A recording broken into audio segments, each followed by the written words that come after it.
ልክ ልጆቻችን ሲያጠፉ ወይንም ለምሳሌ ያክል ወተት ደፉን ልበላችሁ ወይ ምግብ አንጠባጠቡ፣ ልብሳቸው ቆሸሸ፣ ደብተራቸውን ጥለው መጡ፣ እስክሪብቷቸውን ጥለው መጡ፣ እርሳሳቸውን ሊሆን ይችላል።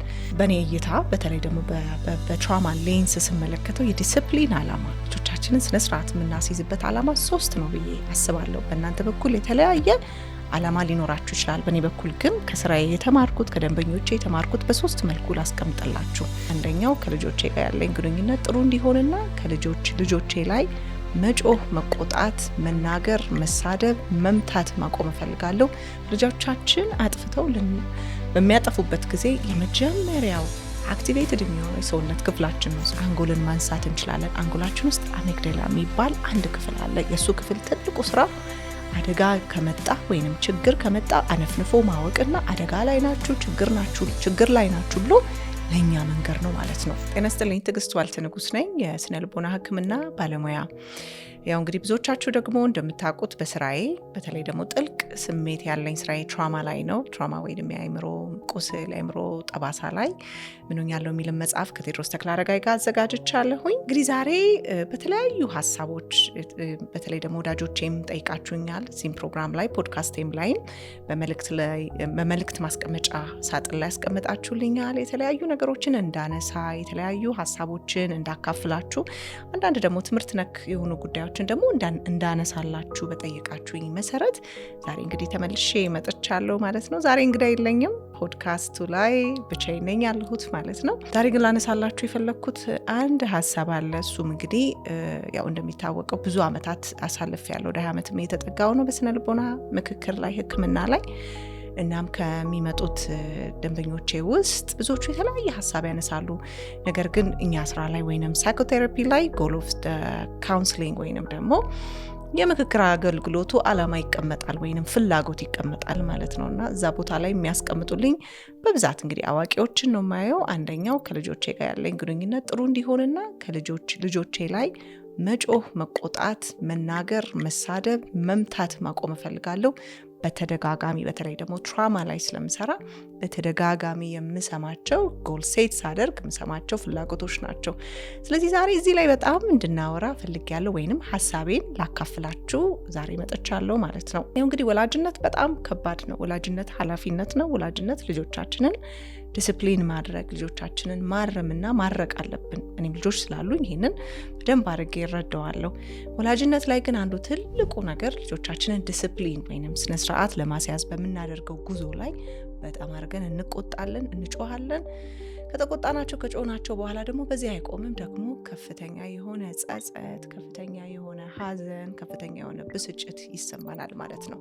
ስለዚህ ዛሬ ለወላጆች እንግዲህ ወደ 19 ዓመት ነኝ፣ ወደ 20 ዓመት እየተጠጋው ነው ያለሁት እና እነዚህን ሁሉ ዓመታት ስሰራ አንድ ትልቁ የተረዳሁት ነገር ወላጅነት ላይ የሚመጡትን ጸጸቶች ከባድ ናቸው። ከደንበኞቼ ተምሬያለሁ። ከባድ ብቻ ሳይሆን ለምን እንደምትጮሁ ወይንም ደግሞ ለምን እንደምትናገሩ፣ ለምን እንደምትናደዱ በትራውማ ፐርስፔክቲቭ ወይንም ደግሞ በትራውማ መነጽር ዛሬ አይተን እንነግራቸዋለሁ ወይንም ዛሬ አቀርብላቸዋለሁ ማለት ነው። እንግዲህ ትልቁ በእኔ እይታ በተለይ ደግሞ በትራውማ ሌንስ ስመለከተው የዲስፕሊን ዓላማ ልጆቻችንን ስነስርዓት የምናስይዝበት ዓላማ 3 ነው ብዬ አስባለሁ። በእናንተ በኩል የተለያየ ዓላማ ሊኖራችሁ ይችላል። በእኔ በኩል ግን ከስራዬ የተማርኩት ከደንበኞቼ የተማርኩት በ3 መልኩ ላስቀምጥላችሁ።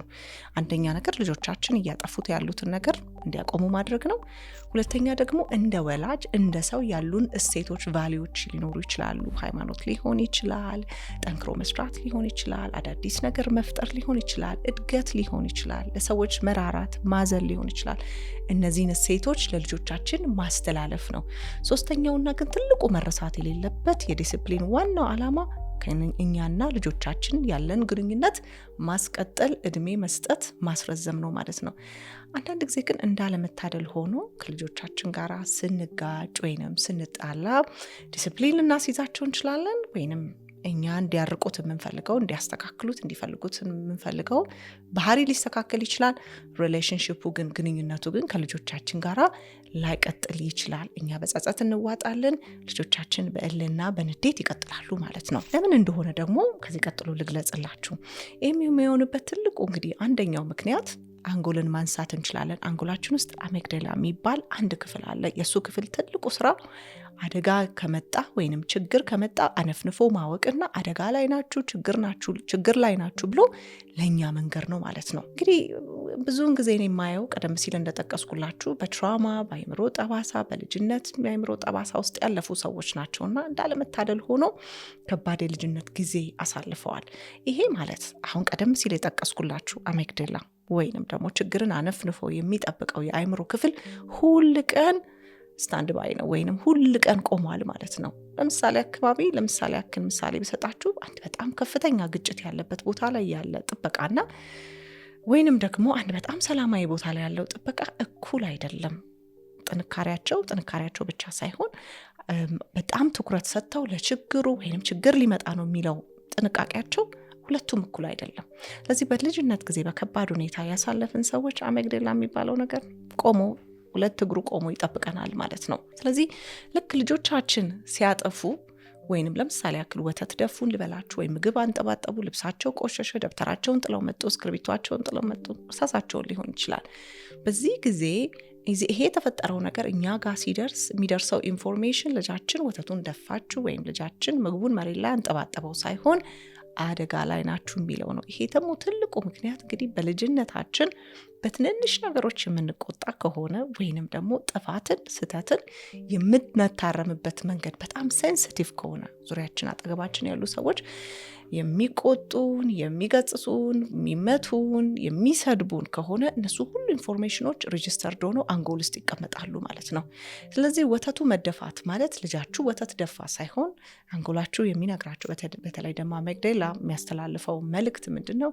አደጋ ውስጥ ናችሁ ማለት ነው። ስለዚህ አስቡት፣ አደጋ ውስጥ ያለ ሰው ምንድነው የሚያደርገው? ይከላከላል። በምን ይከላከላል? አንደኛ በኃይል በመጋፈጥ በመጮህ፣ ሁለተኛ በመሸሽ፣ ሶስተኛ ወይ ደነዝዛል ወይ አራተኛ እጁን ይሰጣል።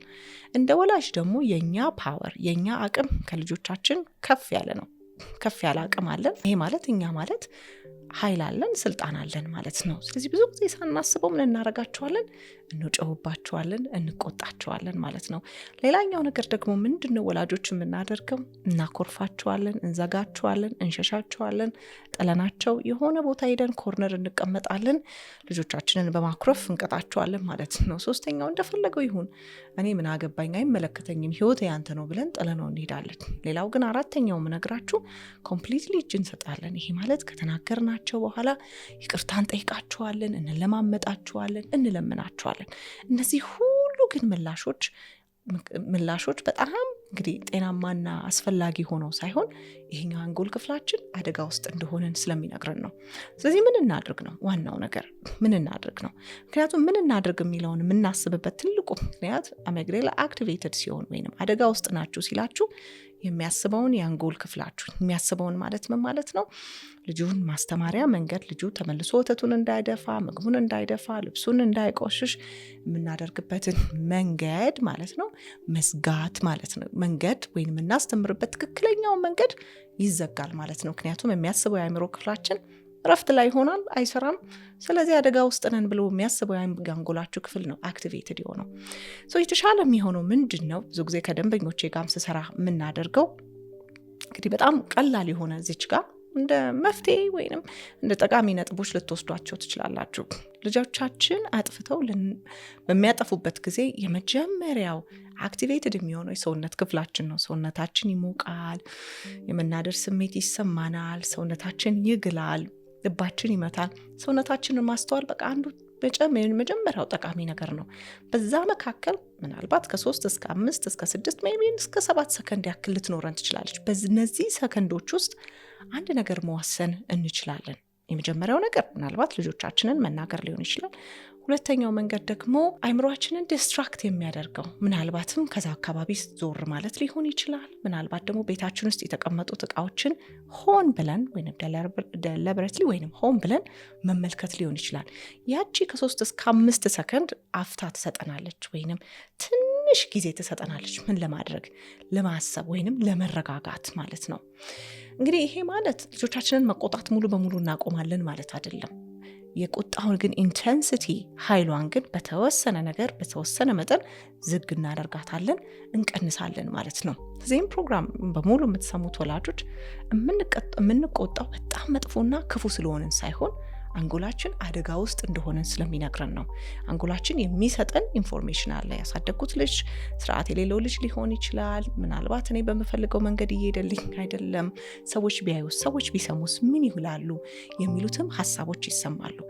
ሀሳቦች አእምሯችን ውስጥ ይፈጠራል። ስለዚህ አደጋ ውስጥ ነኝ የሚሉት ሀሳቦች የበለጠ እንድንቆጣቸው፣ እንድናኮርፋቸው፣ እንድንዘጋቸው፣ ትተናቸው እንድንሄድ ያደርገናል።